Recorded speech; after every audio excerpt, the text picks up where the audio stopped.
La vidéo qui suit est une production de la Fondation Latinarte, en association avec le MEM, Centre des Mémoires montréalaises, et le Centre international de documentation et d'information haïtienne, caribéenne et afro-canadienne. Elle a été réalisée sous la direction de Marisa Rosales Argonza, en 2018, dans le cadre du projet « Vue transversale ». La vidéo fait partie de Mémoire des Montréalais, l'encyclopédie en ligne du MEM.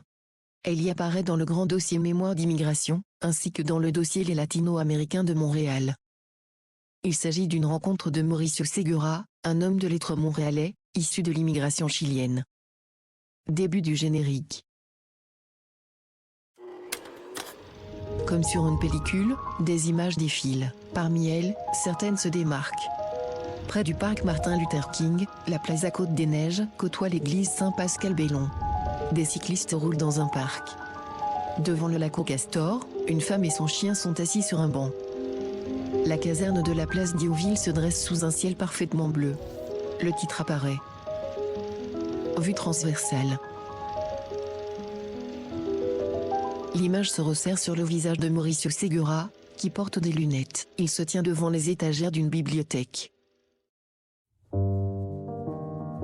Assis au bord d'une fenêtre avec vue sur une rue ensoleillée, Mauricio tient un carnet et un stylo. Eh bien, Mauricio Segura, donc je suis écrivain, surtout romancier. J'écris des romans, surtout. J'écris aussi des essais et je suis journaliste. Donc, pendant longtemps, j'ai écrit pour le magazine L'Actualité. J'écris pour une revue qui s'appelle L'Inconvénient, qui est une revue littéraire. J'ai longtemps aussi enseigné. De nos jours, j'enseigne moins. Et j'ai longtemps aussi travaillé dans le milieu du cinéma. Maintenant, c'est moins le cas. Je me dédie plus à mes romans. Assis à un bureau, il fait défiler un texte sur l'écran d'un ordinateur. Moi, je suis originaire du Chili, mais je suis arrivé au Québec très jeune, à 5 ans, à l'âge de 5 ans, en 1974. Donc, je fais partie de ces familles chiliennes exilées politiques à l'époque. C'est vraiment, on était une famille d'exilés politiques parce que mon père était impliqué en politique au Chili. Et à notre arrivée ici, tout ça, ça a été tout un apprentissage. Donc, aujourd'hui, j'ai 49 ans, ça fait 44-45 ans que je suis au Québec. Donc, voilà. Appuyé contre un mur, il observe la rue depuis sa fenêtre. Bien, les premières années sont très liées à moi, à un quartier de Montréal qui est très connu, que les gens connaissent, qui s'appelle Côte-des-Neiges. Mon premier livre s'intitule Côte-des-Nègres, qui est un jeu de mots avec ce quartier. C'était pour dire que le quartier faisait peur un peu, parce qu'il y avait là, les gens disaient, il y a là des nègres. Et certaines personnes se sont mis à appeler le quartier Côte-des-Nègres. Donc, je trouvais ce préjugé intéressant. Il disait plein de choses fascinantes sur Montréal. Alors, je pense que je fais partie de cette première vague d'immigration ici du tiers-monde. Vraiment, les années 70, c'est ça. Alors, mes amis, c'était des Vietnamiens, des Haïtiens. Nous étions...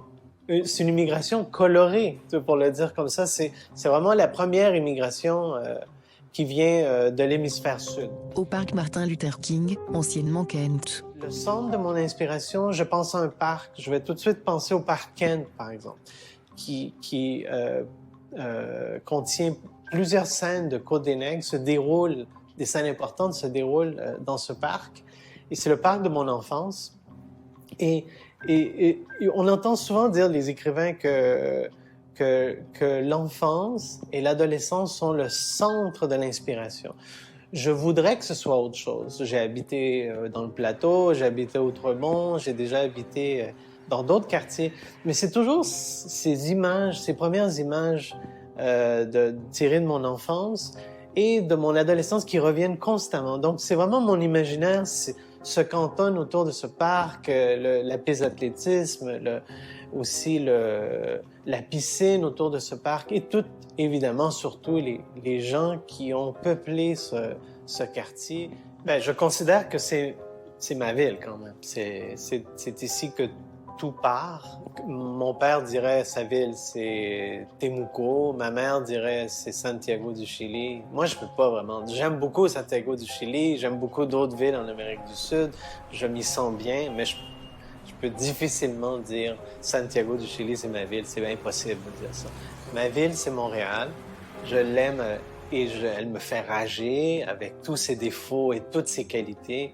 C'est une ville avec laquelle j'ai un rapport amour-haine, un rapport assez passionnel. Sur le chemin de la Côte des Neiges, à l'angle de l'avenue Appleton, des véhicules circulent. Début du générique. Comme sur une pellicule, des portraits d'artistes latino-québécois défilent. Sur une image, un filet de sirop d'érable coule d'une boîte de conserve. Ils forment une mare, qui représente l'Amérique latine. Le titre apparaît sur la flaque ambrée. Vue transversale, panorama de la scène artistique latino-québécoise. Réalisation, production et post-production audiovisuelle, Félix Herrera. Production et contenu, Angela Sierra. Recherche et traduction, Iso Picard. Animation, G4 Audiovisuel et Arona Mortegui Sanchez. Direction générale, Marisa Rosalie Sargonza. Un grand merci aux Latin artistes et leurs talents qui rendent possible Vue transversale. Ana Catalina Montoya, Ana Pfeiffer Quiroz, Béatrice Herrera, Diana León, Diego Yayo Herrera, Laura Barry, Maria Escura, Mauricio Segura, Rafael Sotolicchio et Rafael Zaldivar. Musique, Rafael Zaldivar, Circularity, Danza Negra, Decima, Donezer, Eyesight, Mike Wagwanko, Oneness, et Pregonero. Merci au Centre culturel Notre-Dame de Grâce, et à la Bibliothèque Bani, aux éditions Boréal, au Grand Ballet canadien, à Cajoairie, à la Maison de la Culture de Villeray-Saint-Michel Parc Extension, à la salle de diffusion de Parc Extension, à l'Université McGill et au Théâtre Écurie. Vue transversale est une production de la Fondation Latinarte, en association avec le MEM et Syndicat. Vue transversale est possible grâce à l'aide financière de la Ville de Montréal et du Conseil des arts et des lettres du Québec. Une audiodescription, élocution.